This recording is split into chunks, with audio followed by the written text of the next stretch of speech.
The following program was made possible thanks to the generous support of our Kickstarter backers. Primero Holmes nació, entonces cortó, calvo y cansado. Sup, Holmes?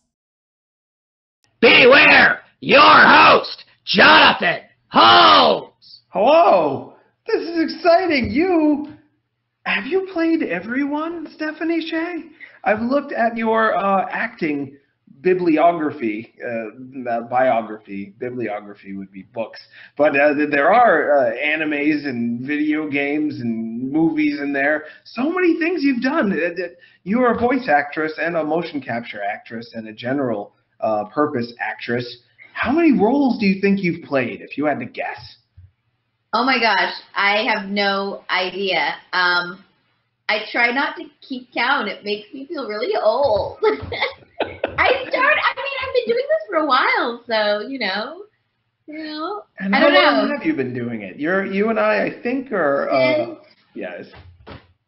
2001, I think? Really? So it's like, what is that? Let's do the math. Uh-oh. Put on the spot. That's 13 years? Yeah, 13 to 14 years.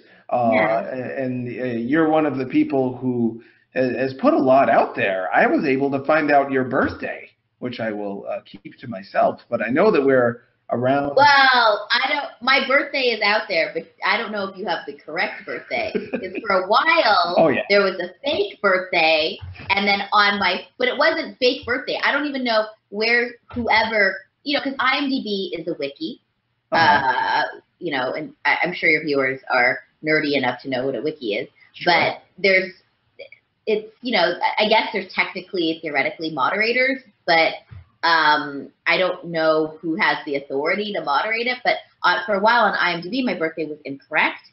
And then on the date that was on there, I would get text messages. I got text messages like on this random day, happy birthday.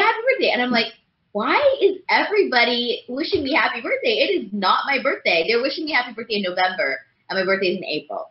And so I finally texted one of my friends back, and I was like, sorry, thank you very much for wishing me happy birthday. It's not my birthday, though, but why do you think it's my birthday today? Because you're not the only one. And she said, oh, because that's what IMDb says. IMDb has changed your life, or at least the anything goes world of IMDb. And you've been on there for some time. Your first role in 2001 was what? My first anime role was Tenshi ni Narumon, which was I'm Gonna Be an Angel, and I voiced Silky. But she had very little to do. She mostly said yes and no. But it was a good, getting my feet wet. And she later becomes like the villain of the entire series. Spoiler! But that company that was releasing it basically ended up closing. So they never released the rest of the episodes. So I never got to voice when I got to voice a little bit of when she starts going crazy, but I didn't get to voice full-on crazy villainy because we never got around to it because the project, the company just kind of went away. And then since then, the license for that show has lapsed. So even if they wanted to somehow re-release it or bring it back, they don't have the license to do that anymore. Son of a gun. Silky, snatched from your grasp just as it was about to get good. But you've certainly made up for that with, 200 other roles maybe? I was Is it 200? I'm guessing. Like you didn't count. IMDb That's okay. style. That's a waste of time to count that. You have better things to do. And how did you get started? How did one get the role of Yes and No Silky in the Sushi anime? Right after college, I went through the same existential crisis as I'm sure many college graduates, and in particular college graduates who want to go into the arts. What do I do? How do I make a living? I wanted to be an actress, but that doesn't really pay the bills a lot of times. And so I went to school for communications, mass communications, And my friends, Ardith and Shizuki, Ardith now works at Disney, and Shizuki is now, she has her own translation company. But they were working at a company called Digital Manga. And Digital Manga, the reason it's called Digital Manga, because Digital Manga got a grant from the Japanese government to produce, oh God, this is going to really date me, man. Produce an interactive, wait for it, CD-ROM. Like a video game, kind of. Yeah. Yeah. Like a menu-based game. It's actually kind of a really awesome concept. So they were called digital manga because they would get rights to manga, right? And they would take all the manga, they would scan it in, they would color it, and they would do like some limited animation, like maybe a hand would move, stuff would, like, you know, like the cells would swipe across or disappear or fade, like very limited kind of animation. And they had it as an interactive CD-ROM, and then they would hire voiceover actors to record the voices, but they hired them in Japanese, English, and Spanish. And in the manga bubbles, there would be text for Japanese. You could switch, toggle in between Spanish, English, or Japanese, and you could mix and match. Like, you could listen to English audio but read Japanese, or you could listen to Japanese and read Spanish. So the reason they got a grant from the Japanese government was because it was kind of like a language learning thing, you know, and it promoted manga, and it was, and so that's what the company did. And then their project never got completed, but they decided they were going to delve into the world of anime production. My two friends worked there, and I ended up getting a job there at the tender age of, I don't know, how old are you when you graduate college? 23, 24? Sure, around, something like that. Yeah, something like that, yeah. And I was their producer, kind of. I like headed up the production division. Yeah, I didn't know what I was doing. Yeah, acting and producing right out. Well, not acting then, just producing. I wasn't acting then because I didn't. I mean, I was acting like in like plays with my friends and doing sketch comedy, but like I wasn't. You know, I hadn't done any real voiceovers. I did a voice in one of their CD-ROMs. I was directed by Amanda Windley, and I played Shinichi's mother, who is this big, loud, always angry, always yelling, heavy-set woman. Which is funny because I don't think I've ever done that voice or been cast as that voice, like, ever again. Do you remember the voice? Could you do it? I mean, it was very loud and deep and yelling the whole, like, it was like that the entire time, you know? And I remember, too, like, the recording engineer kept asking me to back up from the mic, because I guess it was blowing him out. But then I'd back up, but then have to be even louder. There's a lot of yelling. That's all I remember. So they decided they were going to do anime production, and my friend's like, oh, you should go and be a producer. But they were such a small company that they were like, well, you have an acting background, and you went to school for communication studies, so you should kind of know your way around producing, and you love anime, because at the time I started out as a fan. Like, that's how I met Ardith and Shizuki, was from being in the UCLA Anime Club. So, and actually in that time, during that world, like, a lot of the producers and people who worked in the industry, I knew from Cal Animage. I don't know if it's still exists. What's Cal Animage?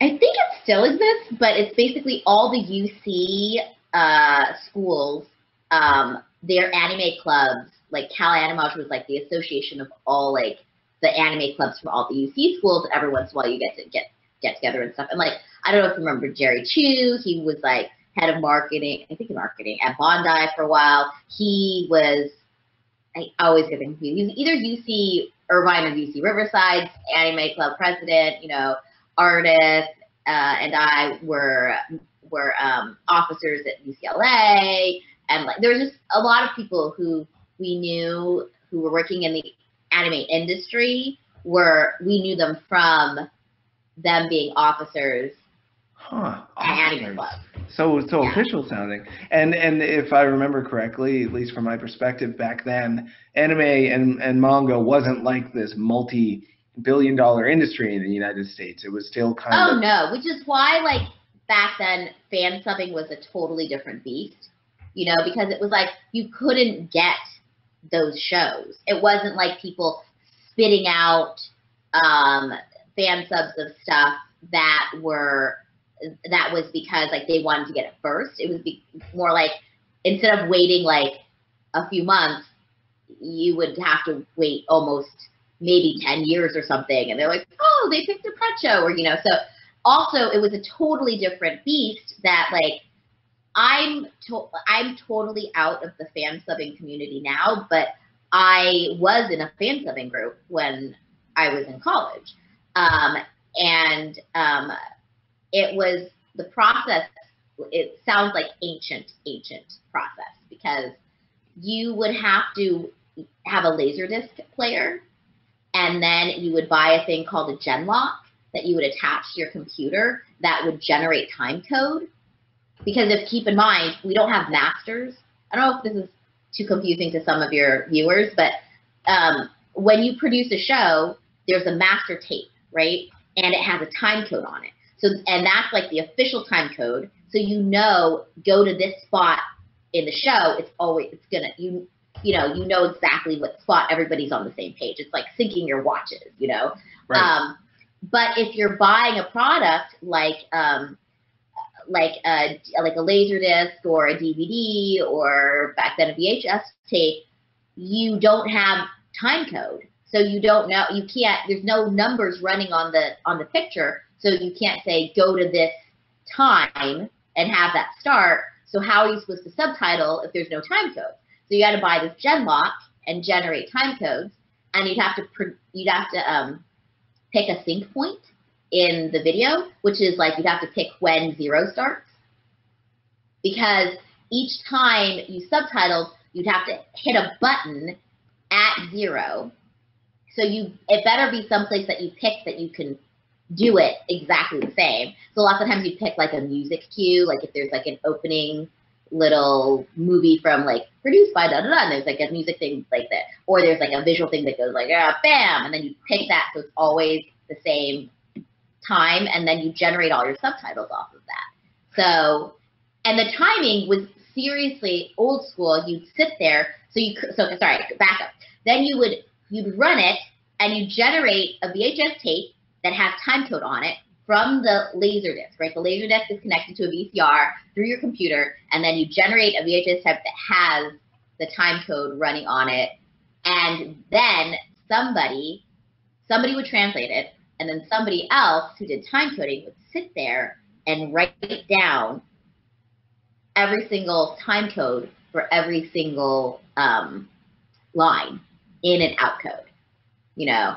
And then I did my job in it was like what we called anal timing, which is after they had all the time codes, whoever did the first pass of it, then they would run it through with the subtitles, and then I would watch it with the subtitles, and I'd be like, wait, move that 2 frames later, or that's too early, that's too late, or the subtitle needs to be longer because you can't read it, or it's too long, or you need to break up the sentences, because, you know, like things like that. So I would sit there. Yeah, but this. Yeah. It sounds like ancient. You can't even use the word technology. It's so old school. But you weren't. This was for fans. This was for fun. This was for fun. This was fun. So this is what I mean. Like this is what I mean by the subtitling community. The fansub community was so different back then. In order to get anime, if you wanted to watch anime, you really had to work really hard to get your anime. So the way that it worked was you would have a fan subbing group, right? And it would take you a long time to fan sub a series. You know, like our group had worked on Kimagura Orange Road and some Hanayori Dango stuff, and we did Akusan Toboku, and anyways, so what you would do is your group would subtitle some stuff. And then there would be another fan subbing group, and they would subtitle stuff, right? And you would trade your tapes. There were certain groups that did distribution, whereas like you could just pay money and get tapes. But our group and some other groups were really anti-distro, so we didn't believe, because we didn't believe in it as a way to make money because we didn't own it. It's not fair. Do you know what I mean? Like it's basically bootlegging, but truth of the matter is it was still bootlegging anyway, even though we were just doing it for trade because it's totally illegal. But in our minds, we're like, we're drawing the line at this. We're not doing it to make money. So if we want something, we have to trade what we worked on for something that someone else worked on. So then you would, and then everybody in the group would get a copy, and literally we would have these parties. I think we met like every Friday night maybe. You would go to somebody's apartment.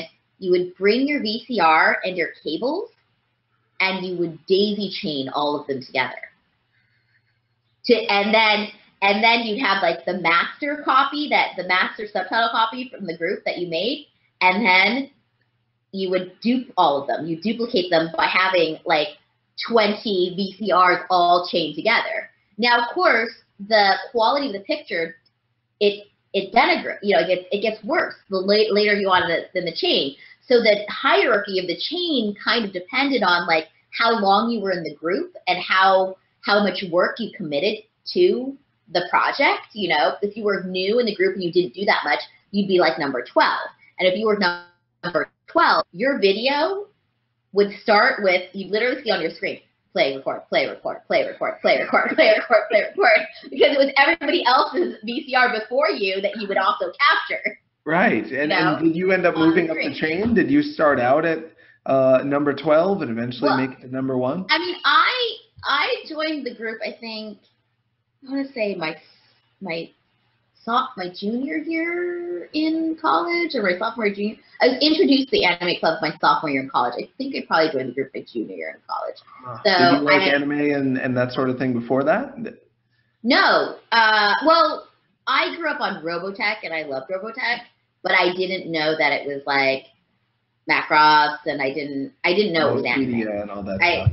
I didn't know it was anime. I just knew there was actually like turf war in when I was in elementary school for control of the TV, because half of the kids liked Robotech, and the other half of the kids, I think, liked Teenage Mutant Ninja Turtles or something like that. Like Inspector Gadget or some of that garbage. I feel like it was Teenage Mutant Ninja Turtles. I don't think it was Inspector Gadget. I loved Inspector Gadget. Oh, very good. I didn't know they ran parallel, though. I thought Teenage Mutant Ninja Turtles was a little later, at least in my Robotech watching days. I'm going to say that was almost early 80s, wasn't it? Early? Darn. We're both blanking on our Robotech. It's got to be 80s. history. No, it was definitely 80s, because now you guys are going to know how old I am, but I graduated high school in 95. I graduated in 94, so I'm a little bit older. Like by a year. Yeah. But I was watching Robotech at my babysitter's in 5th grade. So that would be like late 80s, right? Yeah, that's right. I was watching it in 5th grade too. And so I was watching it from like 3rd to 5th grade, I think. And Teenage Mutant Ninja Turtles, I'll have to bone up on those facts. I feel like it was IMDb, see when it was on. Yeah, I wouldn't want to discount either. I don't remember exactly what show it was, but it was some other American cartoon show. Half of the kids wanted to watch that show, and the other half of the kids wanted to watch Robotech. And if you're watching Robotech, it's serial. So the other show, it's like, if you miss an episode, like, whatever, it's an American cartoon, it's over, But like with Robotech, it was a cliffhanger. So, and the rule in the TV room was, if whoever got to the TV room first had control. Was it in your house or in a school? No, it was at the babysitter's. So it was at the babysitter's house. It was like, after school, you'd walk to this woman. Her name was Diane. You would walk to her house, and there was a television room, and that's the thing. And everyone would. It got to the point that it was so crazy that like people would run there and try to get to them. We would literally sit through all of these shows we didn't care about in the TV room just so that we could have control of the TV room for when Robotech came on. It got really for old. that 20 minutes, 20 or 30 minutes or whatever, Yes, like commercials. 30 But So yeah, you've had a passion for fantasy sci-fi world for a long Yeah. time, it sounds like. And Robotech, for people who don't know, which sadly, can you believe it? So many people have never even heard of Robotech these days. Was not on the air for long, and Harmony Gold, I don't think they're even really around anymore. Oh no, they're around. Oh, are they around? Yeah, my friend works for Harmony Gold. Oh, good to know. Yeah. Carl Makek or Basic, yeah. Yeah, I heard he passed away, but maybe that's Yeah. more No, IMDb rumor. He did. He did, but I don't think that he was. I don't know. Harmony Gold lives on. And I'm sure that's the way Carl would want it. But anyway, Robotech, they took 3 anime series, and this is back in the 80s when anime was not mainstream on American television, and they combined them. This guy, Carl, put them together into one long series that completely confounded the idea of shows being for boys or for girls. Like, you're watching Robotech, and there's a big blue alien, and then a robot comes in and starts shooting them, and then like 30 seconds later, a beautiful pop singer. Stage fright. No. Yeah. Lynn May. I'm all about it. It's not a big day. Yeah.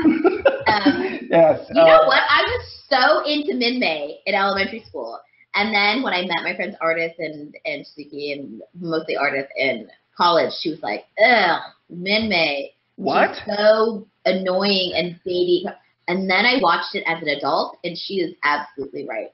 Min May is an annoying crybaby. But when I was a little girl, I was all about Min May. I was like, oh, I wanted to see Min May. To me, she symbolized that. And not to get all heady and sociological, but I'm gonna anyway. I just can't help it. A boys' show had this female lead along with Lisa Hayes, who's pretty badass.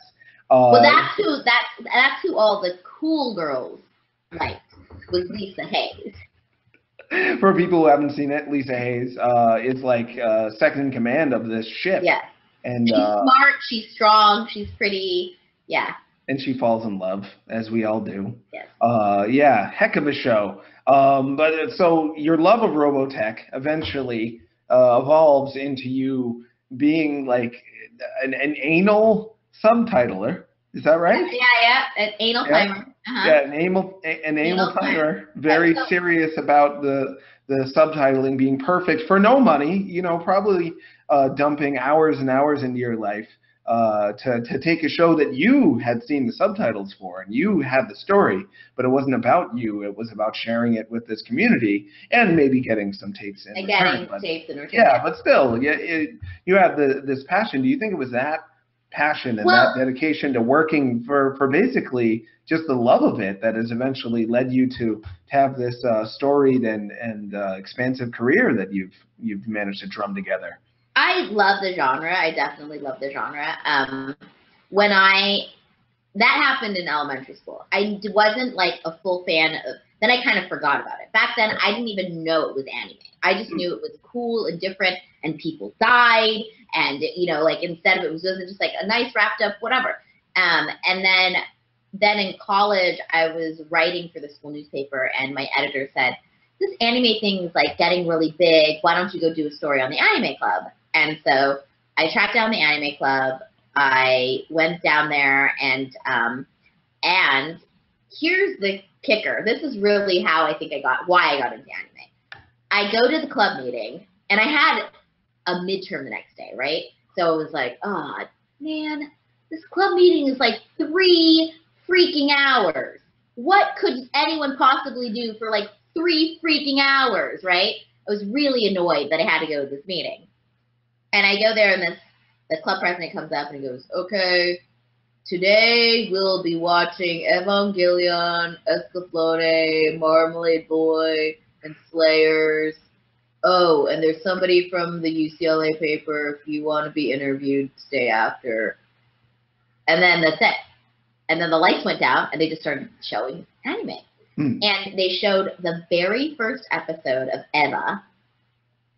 I don't know if you remember it, but I think so. Yeah. it ends in this huge battle, right? And you don't know if Shinji's gonna die. It's this huge epic cliffhanger. You're like, what the heck just happened? Then the next episode that they show is the second episode of Escaflowne, which also ends in a huge freaking battle where it seems like everybody is dead. And then I watched some episode of Marmalade Boy, and then I watched an episode of Slayers, which I don't even remember which series it was from the Slayers, but which also was like a horrible cliffhanger. Like, I think it was one of the OAVs, but it was a huge cliffhanger. And I was like, and I sat there and I was like, shit, I'm going to have to come back next week. Like, because it was too much of like, so that's really how, and then, you know, then I did I interviewed people, I did my articles, and it's funny because Artist, who's a friend of mine to this day, literally, I like scoped her out because it was like, you know, when you become a new fan and you're introduced to it, you just like want to eat it up. You like want more of it, right? But then all the stuff, it's like back then there was no access to it. You could go into like a Suncoast and maybe there was like a few titles and back then the kids out there will not even believe this, but you'd have to buy a VHS tape. You would get 2 episodes sometimes for $30. You know, and so you'd be you'd be like broke, like saving up your money to watch like 2 episodes, to buy the next 2 episodes. You know, Blockbuster and the rental places like usually didn't carry anime. You know, like not all places carry. It wasn't mainstream. It was really hard to find. So like I was really like, and you wanted to consume it. So it's like, who in this club can I befriend who would have a lot of anime that I could borrow and watch? And I literally like, I zoned in on Artist and I like strategically became her friend. For the anime? Yeah! Exactly!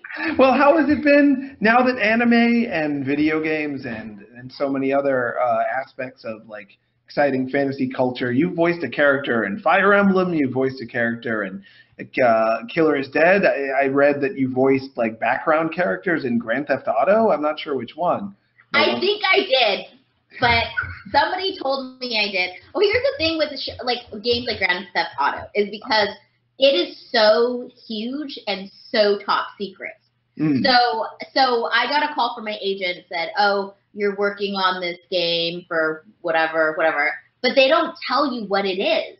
You know, they just make up some like BS title, and if it's like bit parts, you don't like. You're like, okay, and it's all like, you know, you don't know what the story is. You go in and you yell and scream a bunch and you say a bunch of random stuff, and then you leave and you don't really. And then it turns out it's some other project. Like if you have like a lead in a video game, like you know the story. Usually, they'll still go by like a code name a lot of the time, but usually like you can either figure it out or like maybe if you're a lead, they'll like tell you to keep it secret and you sign an NDA. But like when you're doing like smaller bit parts and stuff like that, you just get like the fake name, and then you don't really know because you don't know the story. You're like random people getting run over or getting angry at someone stealing your car. Like, you know, it's not all car related, so you have no idea. You know what I mean? Like, do you have any vague recollection of what might have been your Grand Theft Auto line? No, I don't remember the lines, but I feel like I kind of remember the session because I do remember like, oh yeah, I got called in for that thing from my agent and it was like a lot of yelling and it was like a super short session. Didn't really know what was going on, you know. Yeah, just for fun, for funsies. Would you say was it about like crimes and cars that you were yelling about? I don't remember yelling about cars, but I do remember always being pissed off at somebody. Like sounds about right. Somebody did something and then like. If you were doing Grand Theft Auto right now, like let's say this is Grand Theft Auto 6. I don't remember. I mean, it's just like a lot of yelling, you know. Well, we're gonna have some fun if you. All right, sure. I'm gonna feed you some lines. Yeah, we're gonna do Grand Theft Auto 6. I heard the beginning of this episode where Conrad yells at you, so you must really like people to yell at you, right? Yeah, it happens a lot. I'm on the internet, and it always feels like I'm being yelled at by people. Oh, well, you are. All caps, man. So this is Grand Theft Auto 6. You're going to be playing a snobby elderly man and he. Why am I a man? I would never get cast as a man. Because I am excited about you showing the world that you can do more than just intelligent and or adorable women in your acting career. That husky lady you voiced earlier in the show, fantastic. I was totally sold. So a snobby elderly man who has a dog, like you have a dog. He has a poodle named Maxwell. And his line is, if you're ready, Yeah. Maxwell, get out of the trunk. There's wieners in there. Okay. Ready? I'm ready. Maxwell, get out of the trunk. There are wieners in there. He kind of sounds like a woman man. Like a woe man. Really, He sounds like a woe man. There's absolutely nothing wrong with that, especially if he's excited. His voice might be going up a little bit. Ooh, that's what he sounds like. There are wieners. Sorry, I distorted a little bit. Got a little loud. What fun. So, anime to video games, how did that transition happen? How did that integration happen? Because you do both these days. I mean, I think it's a natural thing for a lot of the studios who work on anime also work on games. So, you know, if they know you as an actor, you're in their pool of actors, so then they'll give you a call up and stuff like that. So. But not everybody. You're, and stop me if I'm wrong on this, but it seems like the amount of roles you've played is larger than a lot of folks, and you're getting lead roles like in Till Morning Flight, which came out recently. I wouldn't necessarily. I've been doing this for a while. Do you know what I mean? So, I mean, if you're gonna compare my list of credits with somebody who has only been doing it for 5 years, yeah, you know. So, but if you're gonna compare my credits with someone who's doing it longer than me, like they're gonna, you know, blow me out of the water. So it's always like quantity, you know. I just think it's a result of like working fairly steadily, and so eventually you hope that list get longer and longer. I think there's a lot of people on IMDb who do voiceover. If you look at like Anime News Network, they have a really good database of people who do like game and anime voices, and there are tons of like over 200 club, over 5. There's people who do over 500, you know. So still, how many of them played the lead in Sailor Moon? I mean, how many did that? Not many. Well, kind of a big deal. The Sailor Moon. The Sailor Moon. Yeah, you played Usagi. Is that how I pronounce it? I am playing Usagi. Yeah. You are playing Usagi right now, and have been playing Usagi for a little bit. Sailor Moon Crystal, and also regular Sailor Moon. Classic. We call it classic Sailor Moon. Not regular. We're redubbing the classic Sailor Moon.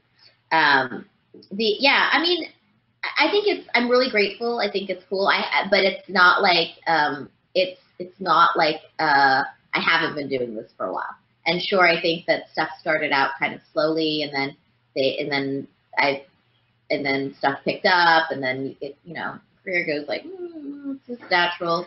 I mean, you want the career to go like this, but sometimes it kind of just goes like. But as long as it's like generally going up like this, that's good, you know. Was there ever a point in your career where you had a sudden upswing, where like you did something that grabbed a lot of people's attention, and before you knew it, you were getting? I think that like there was a time when I was like all of a sudden working a lot. Like I was doing towards the end of Out After 7. I was also in Naruto and Bleach. You know, I had done a lot of stuff for a lot of Geneon titles, and there even actually during that time for a while, Eric Sherman at Bang Zoom had said to me, he was like, "Oh, we can't use you anymore," or something like that, or we're not allowed to cast you.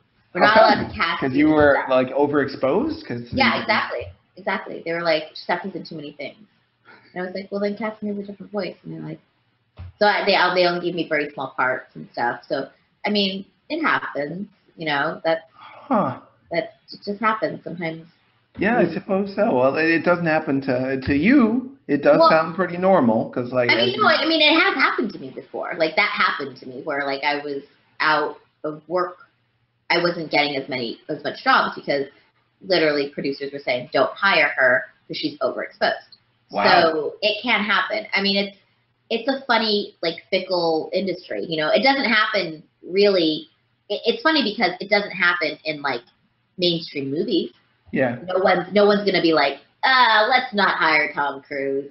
He's been in a lot of movies lately. Let's not hire him. Do you know what I mean? If anything, Sure. they're like, he's in a lot of stuff, right? He's really hot. Let's get him to, you know what I mean? But Right. like for voiceover, it's totally different.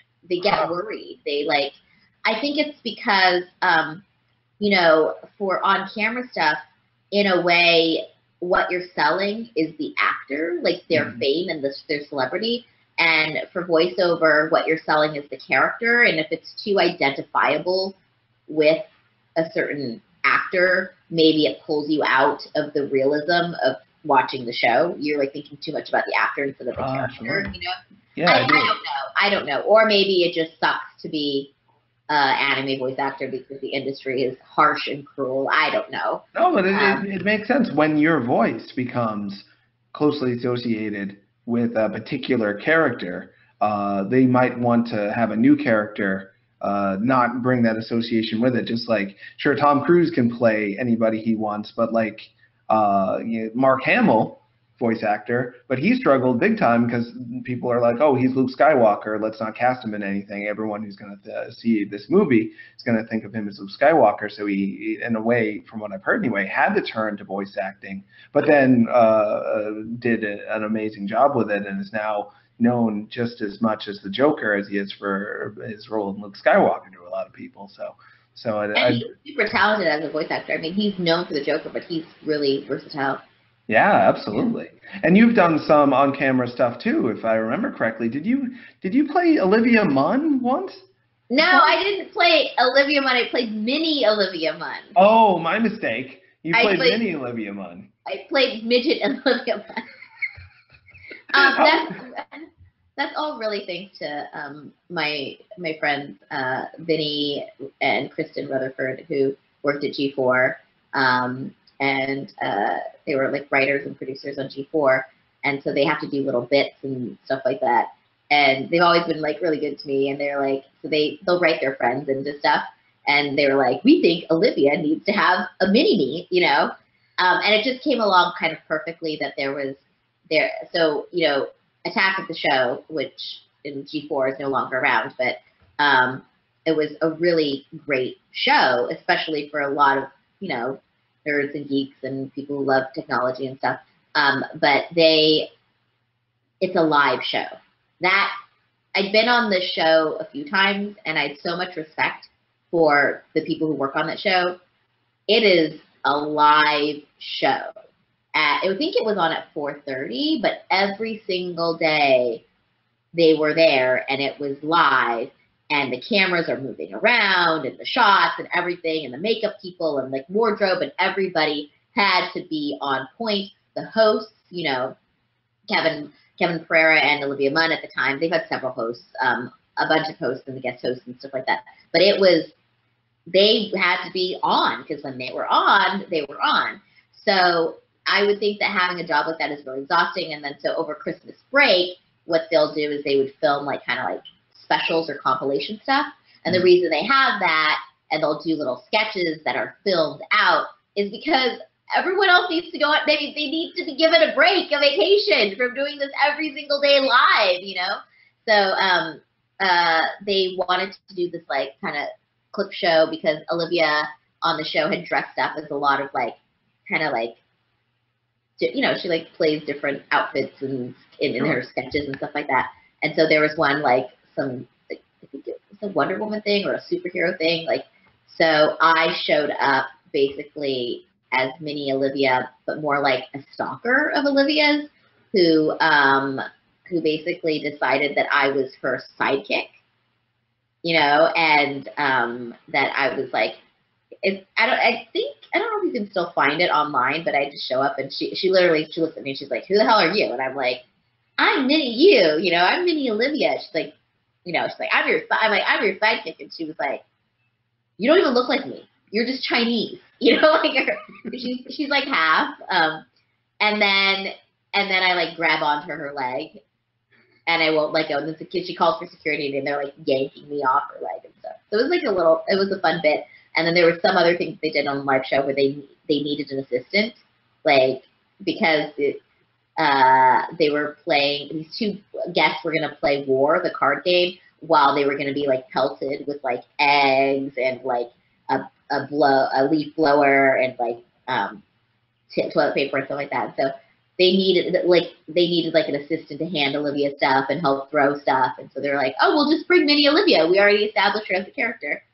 So yeah, that was my stint as Mini Olivia. And then I was on an episode of Modern Family as a flash mob dancer. Really? Yeah, because I used to do flash mobs. I used to be part of this group called Flash Mob America, which is a fabulous, fabulous group, and it's really easy to sign up if people want to be a part of it. But when I was part of Flash Mob America, it was a much smaller group, and they were just starting out, and they got hired to do the flash mob in the flash mob episode of Modern Family. So because I was an actor and I was, I actually got paid the actor rate because I was an actor. I don't know if everybody else in the flash mob, they might have been just like normal people or dancers or whatever, but and then I was supposed to be like in the back because that's just where they set me. And then when they went in for the close-ups for Jesse Ferguson, the director was like, we need somebody short. And immediately Connor and Stacy, who are the organizers, they were like, oh, Stephanie, because I'm short. And so they put me right in front of Jesse because they needed to show that he was in the mob but not block him, you know? So it's standing in front of him for all the close-ups dancing and stuff like that. So I got a lot of screen time in that. And how did you end up, if I read correctly, and correct me if I'm wrong, but you did motion capture for the first Bayonetta, is that correct? Yes, I did. And I just auditioned because I'm small. So I had done VO for Devil May Cry, and I think some of the production team was also worked on Bayonetta. And so when they were having auditions, it's always a struggle for them because if you have a child, the mocap can be a lot of work, and it's difficult because there's a lot of technical aspects to it. So it's harder to hire a child. There's limits to the hours it can work, and it's a harder job for them too. So then they decided to cast adults, and so they were looking for people who were like short and who can act. And when you do mocap, it's more like a play. And you memorize your lines and you play it out like a scene, but you have to know your blocking and do your movement. And so yeah, I auditioned for it. They called me into audition because they thought, oh, she could act, and we used her for voiceover, and she's little, and I think like some people at the production, they knew that I had a dance background, so they're like, so I'm sure she can move, and so I auditioned for that, and then I booked it. And what was nice about that is that we shot it in Japan, so I got flown out for a week in Japan, and Cereza doesn't have very many lines, or she's not like Bayonetta, so I only worked 2 days, but I was there for a full week. It was nice. That sounds awesome. For people who don't know, Cereza is, I guess it's a spoiler. Don't spoil it. Just say that she's a little girl. Isn't the game like 5 years old now? Am I not? Yeah, but people don't. It's not like movies. Like movies, you can watch an old movie, but I guess you don't really go back and play an old video game, right? Well, some folks do. Maybe not necessarily for the cutscenes. So the cutscenes are very entertaining in Bayonetta. You play a little girl version of, we're just going to say it, Bayonetta. You played Bayonetta in a way, like young Bayonetta. Yeah.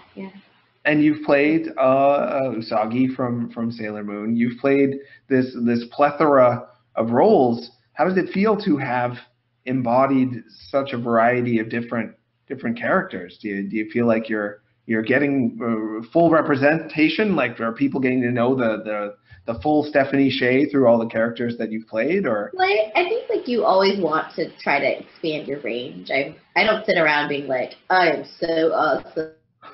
Like I don't really spend time thinking about that. Like, if anything, it's like you try to do your best, and then you get excited about having an opportunity to do different things, and so yeah, I mean, I've been really lucky to be given a lot of different opportunities and on a lot of different like super great roles. Spend a lot of time. And what would you? Are there roles you've had your eye on? I don't know if you would get in trouble, or like people would sometimes. Game developers can't say that they like want to work on a certain franchise or whatever because they think it might somehow damage their chances of getting it, because it'll make them look bad to the franchise holders who like don't want big mouth developers working for them. But maybe, I don't know if you're allowed to say that if there's like characters you would want to play at some point, preferably game characters. I would love to mocap a character that is not a child. Like in a fighting scene, in any in whatever scene. I'd like to be kind of like, I'd love to mocap like a badass, but I don't have the body for it, so I don't know if that's gonna happen. I mean, I'm really short, so I mean, I don't know. Like, I would love to mocap for not a child. I think that would be fun. It would. I don't know. That would be great. Yeah. I'd love to do a lot more original animation. I'm doing some now, which is awesome, and I'm super blessed. But I would love to do more. I mean, now that I've been doing kind of more original animation, I get like more of a taste of it, and I'm like, oh, I want to do more. Like Korra was such a blessing and such an awesome experience. I just want to do more of that. Legend of Korra, for people who don't know, popular Nickelodeon cartoon, sort of a sequel to Avatar: The Last Airbender. Yeah, you were on that too. You played two different characters, is that right? No, just one character. Okay. I might have done a bit part or something. I thought you did. Yeah, but you would know better than me. I would assume. I mean, I did some bits, but mostly just the one character. Right. And in terms of games, what's is there a difference between the process for acting for animation versus acting in a game? They're both cutscenes for the most part, and a lot of times they're translated things, but not always. Come to think of it, in Grand Theft Auto, for instance. But you've worked on, it seems like, mostly Japanese games that are coming here. So is there a difference in that process, or is it pretty much the same thing? I think that for games, it's so different in the sense that, like, when you go in and you've booked a game, you don't know what the process is going to be. If you go in and you do anime, even if it's at a different studio or if it's a different character, it's pretty much going to be the same process. If you go in and do an original animation session, it's either going to be a group record or it's going to be you by yourself. It's pretty straightforward. If you go in and do a game, it's kind of like all bets are off. Really? What? No matter the size of the game, or if you have an idea. Well, okay. So for example, I've done mocap for several games. I did Ninja Gaiden 3, I did Bayonetta, and I did the latest Battlefield. So in all of them, I mocapped children. For Bayonetta, they scaled me and, got flown to Japan, played the scenes out. Super interesting. We rehearsed in LA, shot it in Japan. For Ninja Gaiden 3, instead of shrinking me down, I had to physically crouch down and kind of sometimes even be on my knees. I'm not the programmer, so I don't know how they're capturing the data, but they both came out fine, the kids, but you know what I mean? I was required to do something differently. Both situations were where I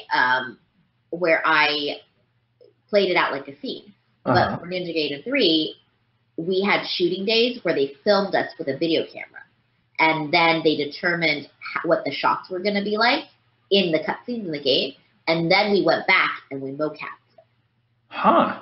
So, But you mocapped like crunched and on your knees, but your character, the child you played didn't turn out that way. So in post, I assume they must have adjusted it. They adjusted something so that's how. And then for Bayonetta, I didn't do the voice of Cereza.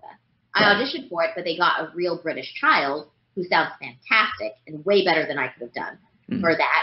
And then for Ninja Gaiden 3, I voiced my own character, but I voiced it after the fact. I went into a recording studio and I did VO for the cutscenes, looking at the video and stuff like that.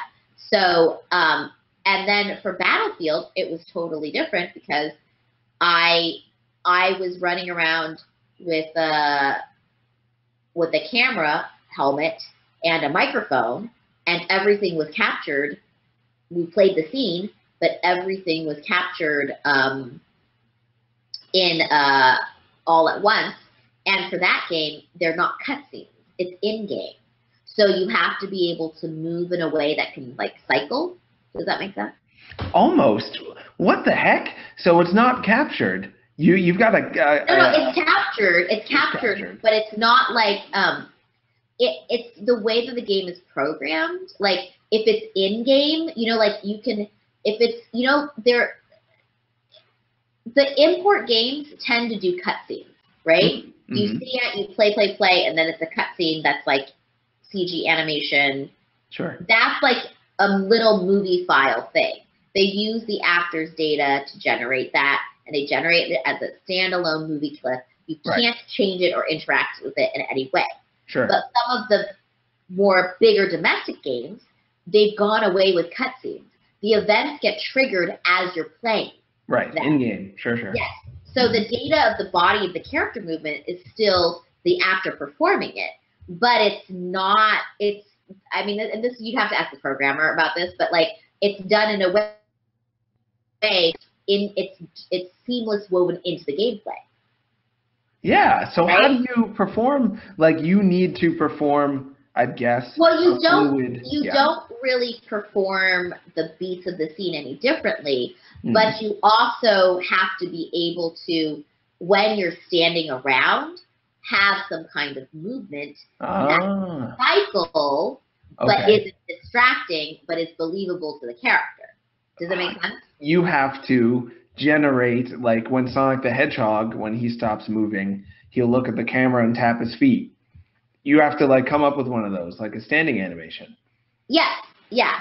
But like for something like Sonic, right, it's more cartoony and it's very like, oh, this is an event, tap your feet, da-da-da-da-da. Sure. For something like a Battlefield, you don't want to make it like that because you don't want it to look like it's cycling. Right.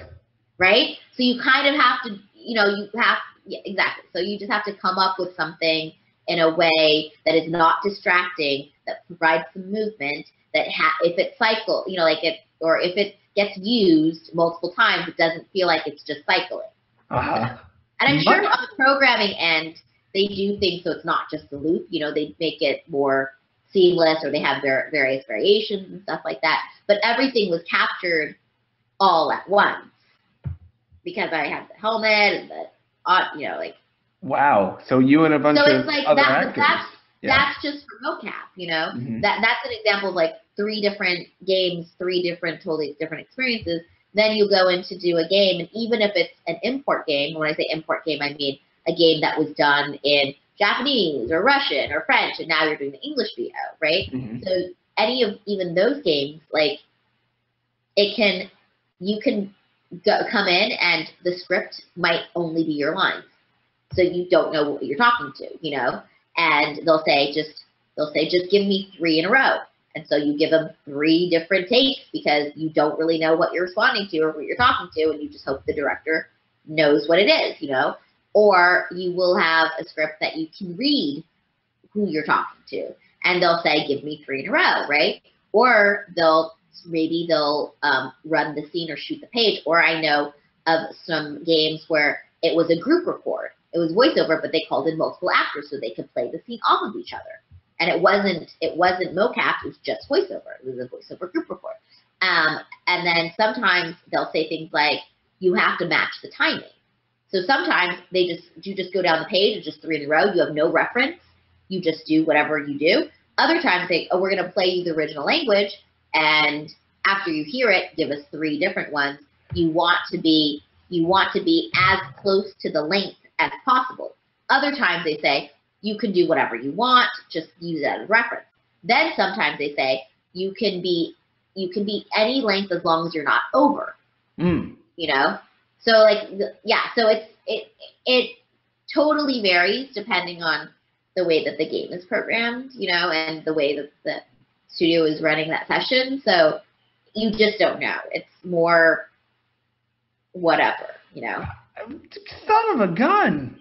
That is to have your daily bread and butter rely on a job that could be anything from like create a standing animation just now, just do it, to like you're going to have to like match the timing of a Japanese line translated to English. So many variables that you can't control and somehow have to do your best job with, not knowing what you're going to get next. And then when it's done, how is it going to make you look? Like, it's not going to be your fault if you were given like no direction and just told, say, a line like, "Oh, there's butter in the salad," and you don't know, you have no context. So for all you know, the person's upset about it, but they're just telling you, say it 3 different ways, and you say it 3 ways, and then before you know it, you're the next Barry Burton from Resident Evil 1, and everyone's making fun of you. It's not even your fault. I mean, that's why there are directors and producers in the room, because they know more about the script. So are they usually hands-on? Are they usually pretty helpful? Yeah, they'll tell you. That's why they're there for. They'll be like, "Oh no, this is the situation." Sometimes the director's like, "I don't have a clue," or something. You know, like it depends. It depends on the project. You know. Right. Well, I was scared that because the way it sounded, and from stories I've heard, actors are told a lot of the times for games, you know, this is a scene in a video game, but who cares? It's a video game. There's oftentimes, from what I'm told, sort of an air of disregard for the importance of the acting. And then they're just fed a script and said, you know, do it as good as you can. And you have like 30 seconds, basically, like, go. We're not doing a ton of takes. 3 takes, get it done. If you screw up, too bad. I really feel like if that's the case, it's coming from the higher up, you know? Like, it's all trickled down depending on budget and money and how much they care about that. So if from the higher up they don't care about it, they don't want to spend the money, then the studio kind of, for survival purposes and to make a profit, you know, because they have to pay everybody, they might take that attitude, you know? And it all, like, it really care, like, you know, if you care about it, then other people will care. If I go into a session and it's clear that the director and producer does not care, it's going to make me care less, you know? I mean, I still want it to be good, but, like, it's a little bit out of my hands, you know? Sure, absolutely. And I'm sure for the director and the producer, if they feel like their bosses don't care, it's going to make them, you know what I mean? Because it's like, you're not giving me the tools I need to do my job well because you don't care, then why should I care? Right. Because there's, like, other things I got to do in the day and other things that are stressing me out in my world, in my life. You know, why should I make myself upset and stress out over this if you don't even care? You know what I mean? Yeah. But I'm guessing that part of the reason why you've been in this field for so long and are continuing to get great roles and expand is because you seem like someone who starts bottom up with a lot of energy and willingness to try to expand something and make it better. I'm going back to thinking about you doing anal titling again. Anal timing. Sorry, anal timing. Not titling. That would be ridiculous. Anal timing. That makes perfect sense. So being an anal timer is not something that someone's going to do if they aren't able to do something tedious, do something difficult, do something that requires a lot of motivation and not a lot of instant payoff because they have a natural energy and are willing to expend it. That's how you come across to me. Really, because the reason I was an anal timer was because that was the only job I could do. I mean, time coding was the only job I could do. I had no real skills. I couldn't translate. You know what I mean? Like, I would edit the script sometimes, you know, because I had been an editor, so I would, like, if it was, like, grammatically bad, but I did that during it. But, like, I wasn't one of the technical persons, you know, so That's all that was left. That's very humble, and I appreciate the perspective. But a lot of people would have just said, "I'm not going to do any anal timing. Then I'm going to, go off and Then get a they wouldn't get any anime. So you're telling me you really only did it for the anime. You're yeah, of course. You're not taking any credit in the fact that it was a tedious, difficult job, that you did something out of a labor of love in a community and wanting to make this better. You're saying, it was just for the anime. No, I mean you liked it was. I mean, it was fun, kind of like it was, a community, definitely. But like we were all there. The community was there for the anime. Right. You know what I mean? Like, sure, of course. So. I don't think, because there's a lot of people out there who are in it just for the anime, and whatever it may be. They may be on the internet just for the anime. They may be a part of a club, but they don't all become the next Stephanie Sheh. So I'm holding by my opinion. There is something kind of unique about you that has led you to be here beyond your love of anime, which is a wonderful thing. I share it. Share your love of anime. You haven't gotten to work on a Studio Ghibli movie yet, have you? That's too bad. No. They usually stunt cast those. Oh, yeah, true. I really want them to make a new Jurassic Park. Like my new passion idea is a Studio Ghibli Jurassic Park with just like people jumping around with dinosaurs and having a Totoro kind of a time. Wait, I'm sorry. You want? I'm confused. Do you want a park? You want a park that is Studio Ghibli character themed, or do you want Studio Ghibli to make a movie about a Jurassic Park?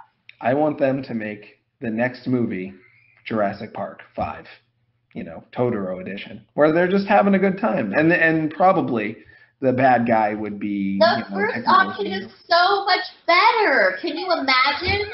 Like, if you, had a park that was, would you not want to ride the Neko bus? Come on. Well, I agree. But there is a Studio Ghibli museum, which I haven't been to yet, but some friends of mine have. That's already kind of like that, I guess. That's cool stuff you can't even do. You have to be a child. Yeah, I've heard that. I know. You can't do that. You can only go around and look at stuff if you're an adult. Really? You have to be a child to play. Right. To get in the Neko bus, you have to be a child. My dog. Would they let you in? I mean, I don't know how tall you are. You don't seem short on video, but I'm 4'9". Really? Yeah. I'm trying to picture that. Yeah, that. Do you think they would let you in the Neko bus? No. You seem so legitimately sad, and rightfully so. So one of the questions I wanted to make sure I got to is Till Morning's Light, recent game you did play forward, where you are the star. You play Erica, who is trapped in a house. And she gets involved with a lot of bizarre situations almost immediately.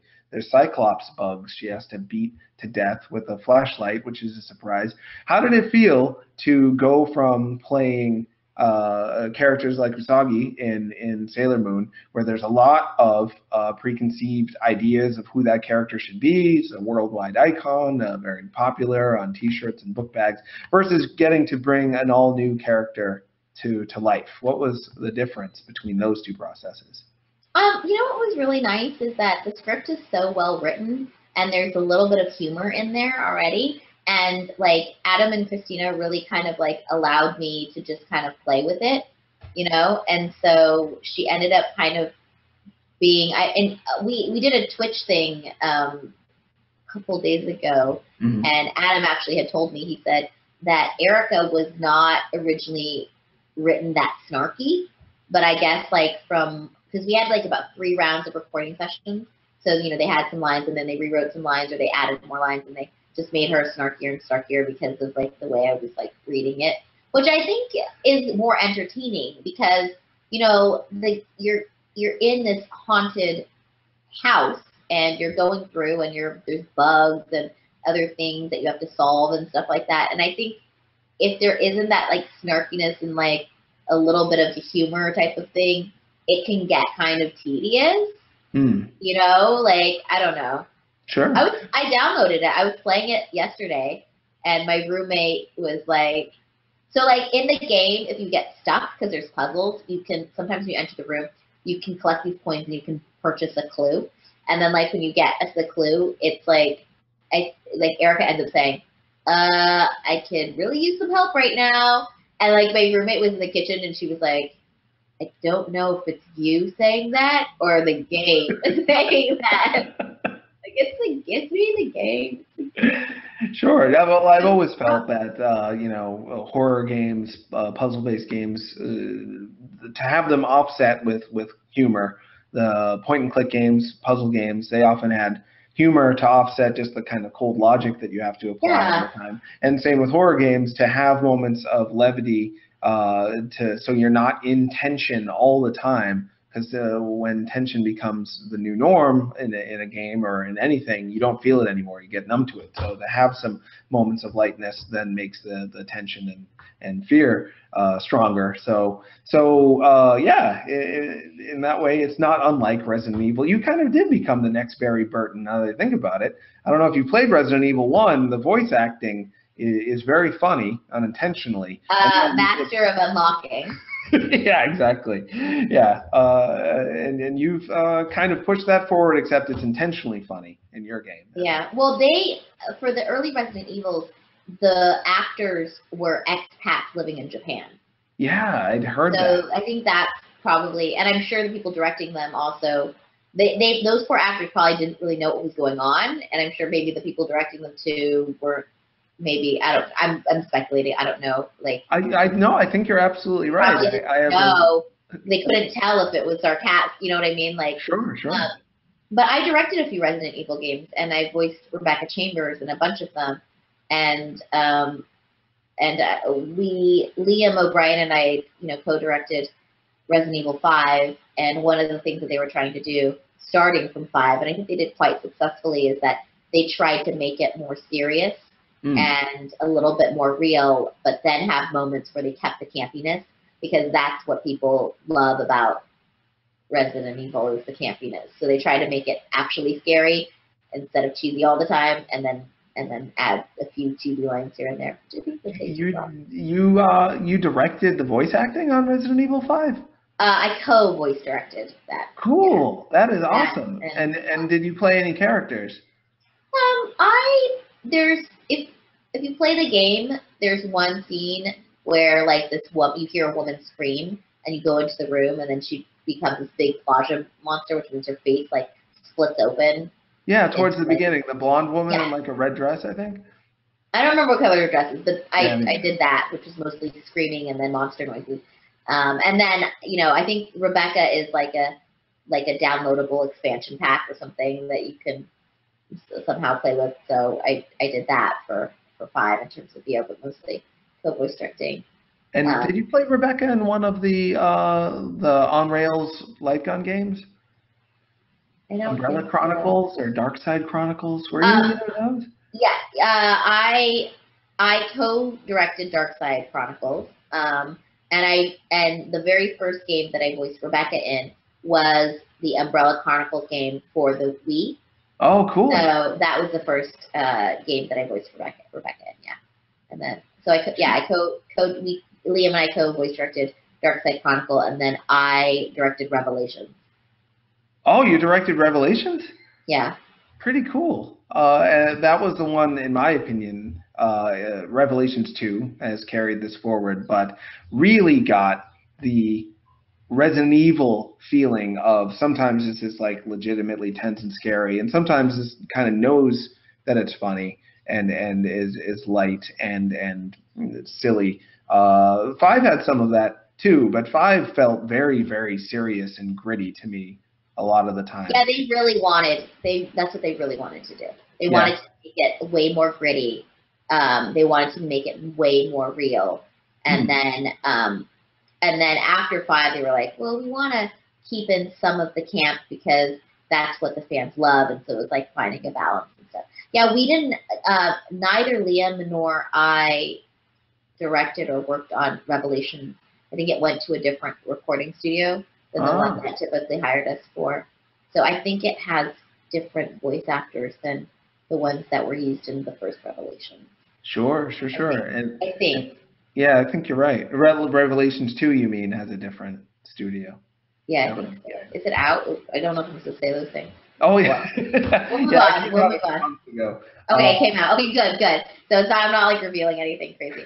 But back to Morning Light. Like the art is the art is really beautiful, but it's more of that kind of like anime style art too. So you're not gonna like vocally too. It makes it a little bit lighter. You're not gonna get all like super serious. You know what I mean? Like, well, yeah, and that's something I wanted to ask is when you're giving people part of an ensemble experience. So as the actress, you are fitting into a larger puzzle of the gameplay, of the art direction, of the music, and I would imagine, I don't know if this just comes naturally to you or whether it's something that you have to give conscious thought to in order to feel like you're fully in control and playing the part as you want to. But like fitting into the larger puzzle of something like Till Morning's Light, I'd imagine is very different than fitting into the larger puzzle of like Resident Evil. Well, I didn't direct Till Morning's Light. That was Christina. So like Christina really had to keep all of that in her head and know the tone and stuff like that. Mm-hmm. So, but for like Resident Evil, it's more massive, and I think Liam and I have similar aesthetics. We've co-directed before, and so that helps. Sure. So we have very similar aesthetics, and that I will say that it does sometimes get difficult because you're recording the actors individually, and in a scene sometimes you forget, like, how dramatic did I make that? Mm-hmm. Because if they're talking to each other, and then even if you're off by slightly, Oh, sure. Yeah. It's like if someone's like, "Get over here," and the other person's like, "I'm coming," it needs to be like, oh, like it needs to match the tension, and you can't. It's hard to remember all the time what you did. Sure. And it's so massive. There's so many lines. You can't. It's not easily referenceable. Yeah. Like you say, let's just play what we did, because it's so hard to find that file because there's so many files and actors for something like Resident Evil anyway. So yeah, you do have to kind of like keep in mind and ask, and you have producers sitting behind you that help you out to ask them questions and stuff like that. But still, it sounds like the fitting all of the pieces of the puzzle together. It's funny. I almost didn't end up recording Till Morning's Light because I never saw Christina had emailed me to ask me to audition for it, and I was in Hawaii, so I was checking my email on my iPad, and for some reason it went to spam. Oh. Never got it. So I never got it, and then Adam, who had worked on one of the Silent Hill games that I had done a voice for, he messaged me over Twitter and said, "Would you be willing to audition for this game?" And then I said, "Oh, yeah, sure." And then when I realized, that, anyways, like he had said that Christina tried to get a hold of me and that couldn't and stuff. And then I felt bad because I thought I was making Christina look bad by not responding to her email and then responding to his. But then I was like, I swear to God, I didn't get an email from her. But then I thought, wait, that makes her look bad. It makes it seem like she didn't send it to me. But then I checked my spam folder after the fact, and I was like, oh, I found the email. I was like, oh yeah. Was like, just so you know, she didn't drop the ball. She totally sent me that email. I just never saw it, Blame it on the spam folder. That should be the new. I know, like sometimes it's just like. Yeah, let's do it. That's all the things I did wrong, I'm gonna say, are because of the spam folder. And for people who don't know, Christina is Christina V, who did voice acting and direction, I think, on Skullgirls, if I remember correctly. Yeah. And Adam Tierney at Way Forward worked on Silent Hill, worked on Aliens Infestation on the DS, if I remember correctly. So a long history of loving horror, and tried to pull all of his horror influences, both in games and outside of games, into this Till Morning's Light game that you are the star of. It is so fun. It's really fun. I've been playing it. It's really fun. Although I get stuck. It's sort of the Robotech. Now that I've decided to make this analogy, I'm gonna do it. And okay, do you it. Like it? You may not. I don't know. Do it. Do it. It's like I'm in the studio taking the risk, like you have to do all the time. What? It looks like you were in an elementary school classroom or something. Right now? Well, you have these 3 panels in back of you, like the red, the blue, and the green. And I don't understand. It's sort of romper roomish. It's sort of Zoom. Yeah, yeah. Watch Zoom. Are those just like for audio? Is it like sound panels or? It helps with audio a little bit, but it's mounted to the wall. They're I can move them if you don't like them, or if you prefer. No, I'm just confused. I've got a leopard. They're leopard on the other side. Oh, it's just like that, like really. Yeah, okay, so just a thing you know what it looked like? Yeah. So I actually thought they were like full length panels, like as tall, like they looked like you could like change your clothes behind them or something. Gotcha. Like I thought they were like huge like things, like bulletin boards. It looked like huge bulletin boards, which is why I thought you were like in a classroom. Right. Yeah. So I want to hear your Robotech analogy for Till Morning's Light. We're gonna do it. So a Robotech, for people who have not watched it, it takes from like soap opera thinking and also like Star Trek, Star Wars thinking. It's got like an underlying story about racism and like treating people like human beings, even when they look different than you, or maybe are not even human beings. They're aliens. It's got underlying depth, but surface level entertainment. It's got things that appeal to men and women. It brings it all together as it is a reflection of the love of a lot of different things that came before it, conglomerated into one thing. Till Morning's Light does a very similar thing in that it's Adam Tierney's love of anime, of like powerful female leads, and also his love of like Resident Evil and survival horror, and it's his love of Muriel Cartwright's character designs. Like, and talking to him a little bit about it, it seemed like if she wasn't designing it, his passion wouldn't have been quite as high, because he's just in love with Muriel's work. Muriel having done the animation on Skullgirls, been the animation director on Skullgirls and a lot of other things. So it's brought in together all of these kind of separate loves into one thing to make a product that's ideally appealing to both people who love just like straight up horror and people who just want to like have a light, fun diversion on their tablet here and there, or people who are in it just for kind of an adventure, a story. It tries to bridge all those gaps together, so it's a game that it's going to be hopefully lovable to a lot of different kinds of people. I think that's what he was going for. Yeah, hopefully. Did that make sense? Did I do the Robotech thing in a way? Kind of. I could see how like it has a lot of different things that are blended together. Yeah. I was thinking like, wait, it's not like 3 different games edited together, you know? It's not technically, but there is some Resident Evil influence in there, plus like, Coraline, the semi-horror movie, the PG-13 rated stop motion animation movie. He's got a lot of different things he stitched together, it seemed, to try to appeal to a lot of different people, but not in a way that's just trying to please the lowest common denominator like Robotech certainly didn't. Robotech wasn't like, this is what's hot with the American kids right now is Lin Min May and Yellow Dancer singing the various pop songs. Do you remember Yellow Dancer? Lancer? Yeah, so good. Yeah. I totally wanted to be Lancer when I was growing up. Anyway, without trying to please the lowest common denominator, still trying to bring in together a lot of different influences to do something interesting. That's what you're a part of. Isn't that neat? Yay! Yeah, you did it.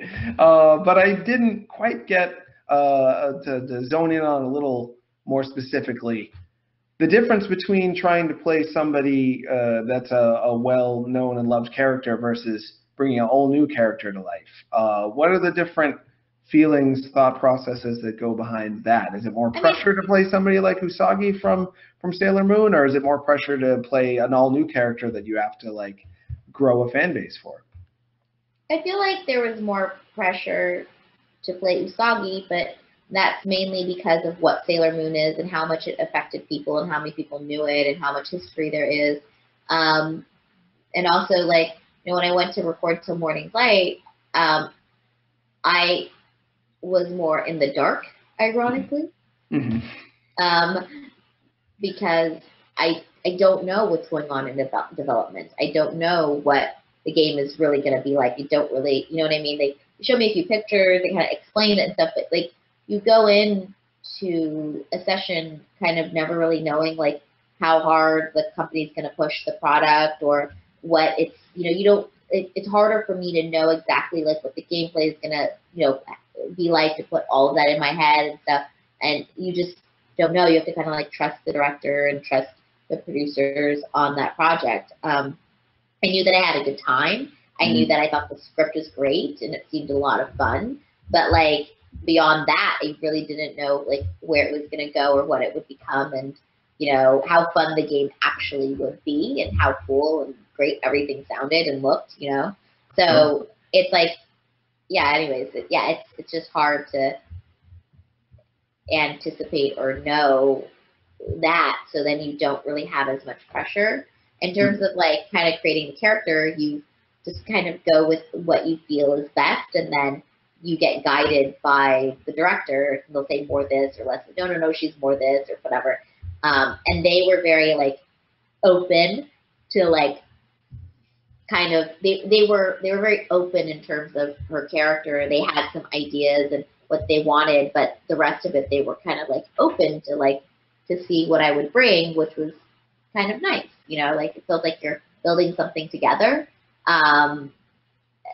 But you know, not all producers are like that. Some writers are very, very have a very specific, clear idea of what they want the character to do and sound like, and they don't want to deviate from that at all. So, yeah.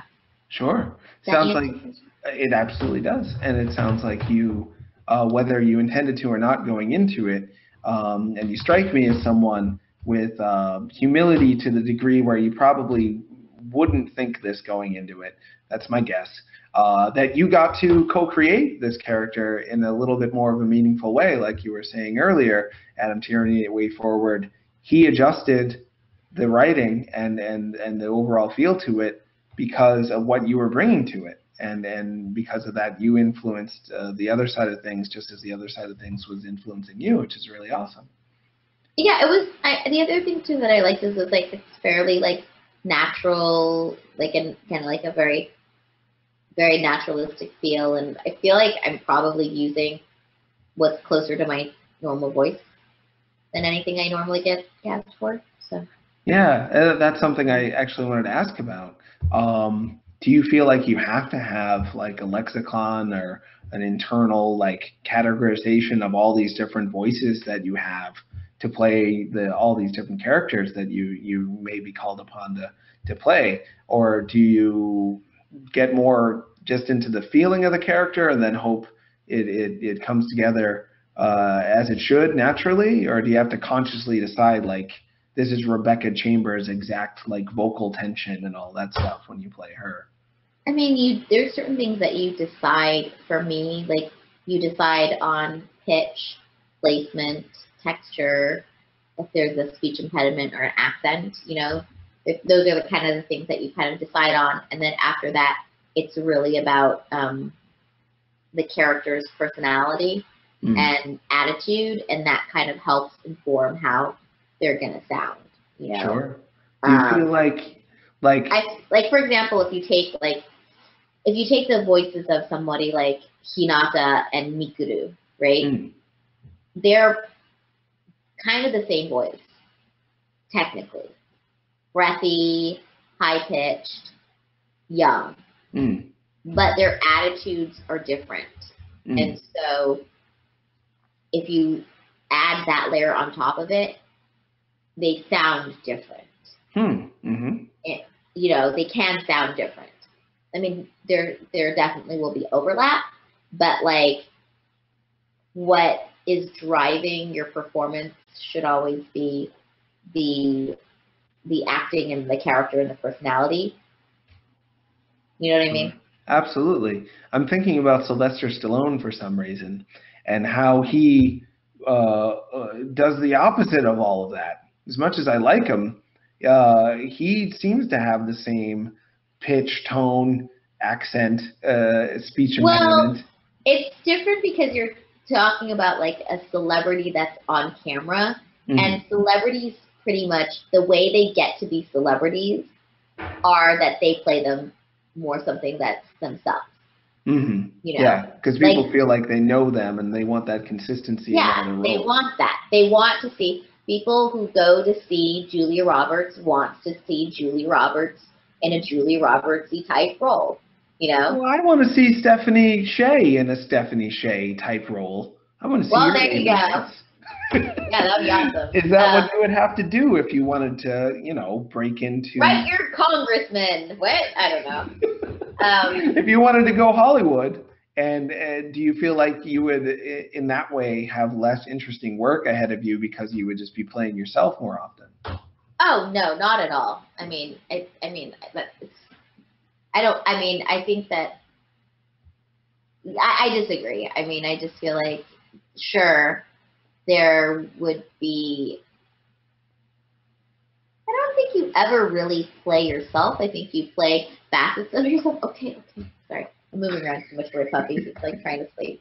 And I think that like you get to play different scenarios in a way too, so you're never really playing yourself. Sure, but I do on a spectrum of playing yourself versus playing characters and having to embody characters who sound and feel very differently than you. Sylvester Stallone is probably farther over here than you are over here, having played. Well, but I do voiceover, so that's totally different. Yeah. You know, like He I don't doesn't do know. voiceover, and I think No. yeah. So I guess. Yeah, I mean, and then on camera, there's like character actors who embody a lot of different types of quirky characters. They're known for playing different types of characters versus somebody who's known for just kind of like playing something that's like more closer to who they are. But you know what?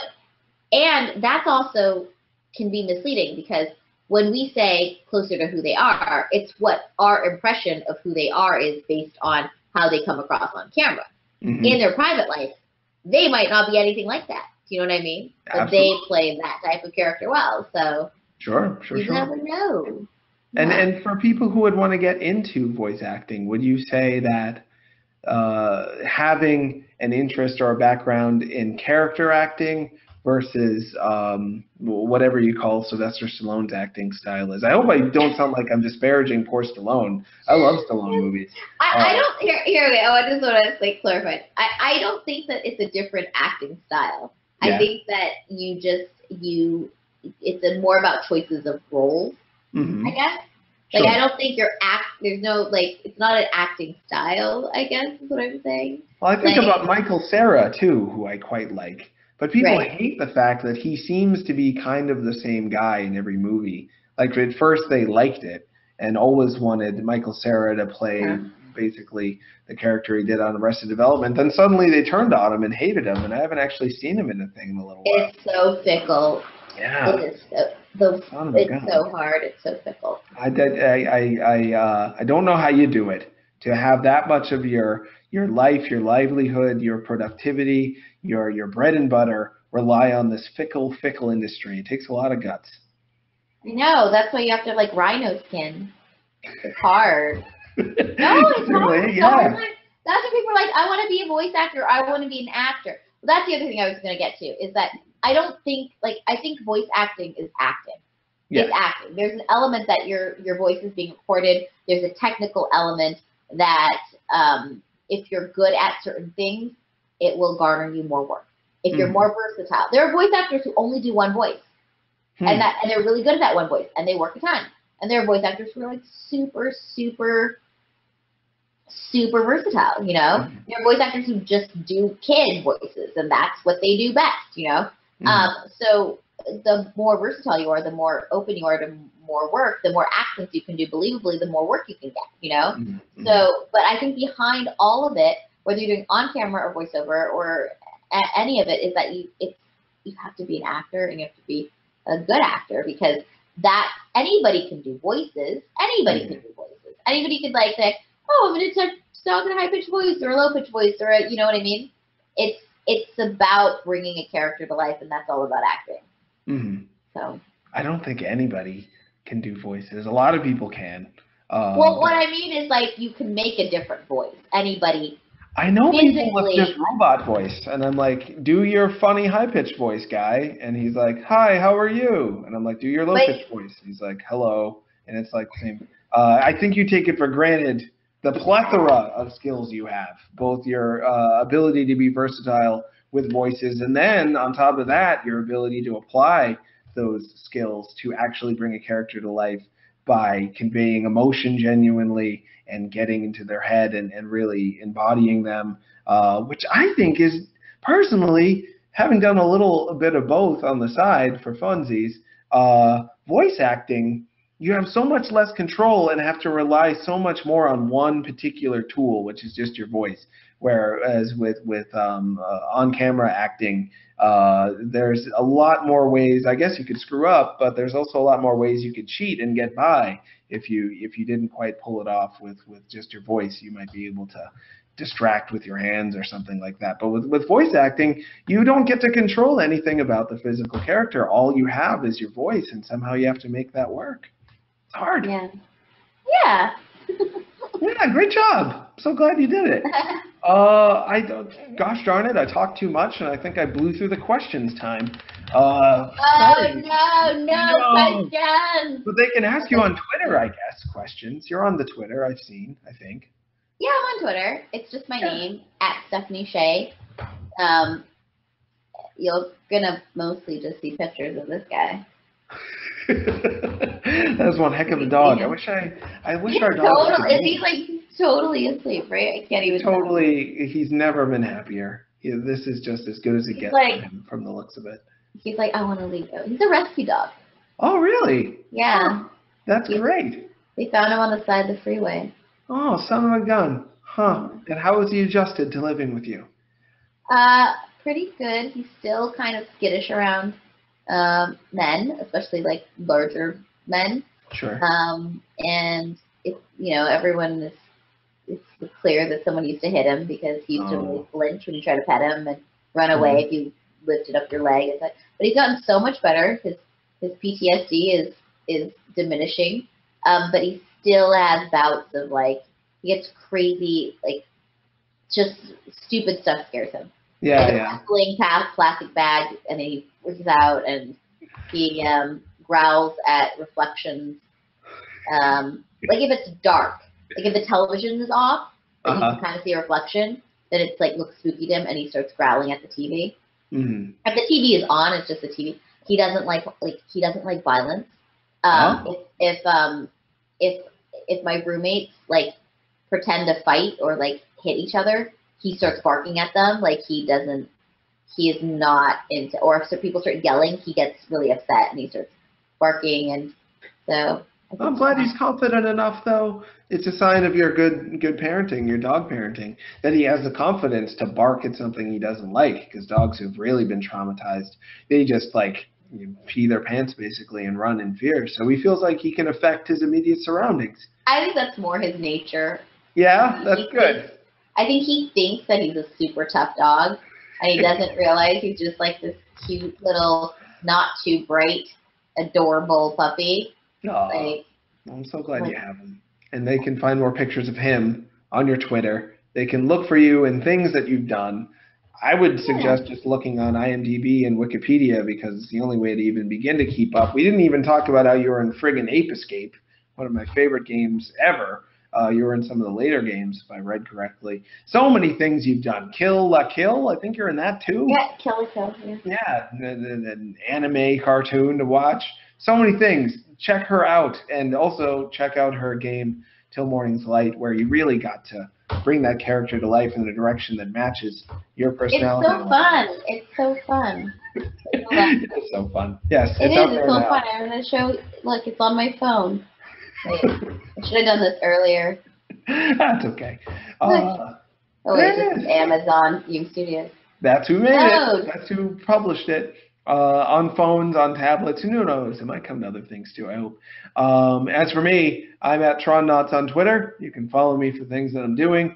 On Destructo.com, I'm writing things pretty regularly, doing some videos. Look how spooky it looks. Show me the spooky. Oh, there she is. Mariel Cartwright design. Erica, as voiced by you. Can you get her to say something and we can see? Yeah, hold on, let's see, continue. Maybe I'll do that thing where I need to look for a clue. Can you hear it? I can. It sounds great. Pianos. Was it Vert Kaufman doing the soundtrack? Oh, I think it was. I could be wrong. Wait. Oh, okay. Like yours. Wait, oh no, if I hit the journal entry, it'll read. Oh, yeah. Journal entry. Yeah, there's all these journal entries you had to read. June 22nd, 1963. Hector's latest hobby is creating hideous sculptures and calling them art. That's totally you. It's totally me. Wait, where's the... Oh, wait, here. Yeah, another one? I'm totally stumped. Hint, please? But it's not you. It No, does it was a little bit. It's your voice. Could really use a hint about now. Gee, that's the funny one. I can really use a hint about now, Helen. I need a hint. Yeah, that was you, but it wasn't you. Great job on the thing. We have to. Oh, you gotta wrap. Bye. I gotta go to barbecue. You're going to barbecue? Memorial Day! Happy Memorial Day. Have a great barbecue. Oh, Take care, thanks. everybody. Bye. Bye-bye.